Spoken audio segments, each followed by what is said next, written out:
Сизге эмне үчүн диктантка келүүгө болду?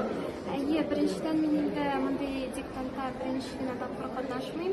Бул менин экинчи тапқыр катнашуум. Узган жылы биз милли китапханада яздык диктантны бир жылы мен хатта өзүмдүн мектебимде яздырдым диктантны.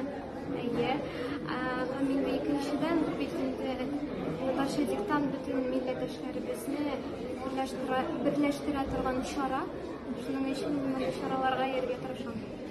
Диктант текст ауыр булдымы соң? Диктант текст бик матур булды. Шул хәтле Искит Кыйшханар Башировның тексты иде. Әсәреннән алынган һәм инде миңа калса авыр булмады. Ләкин пунктуациядан минем шикләрем бар. Ничәлегә яздым дип уйлыйсың? Дүртле булса да яхшы инде.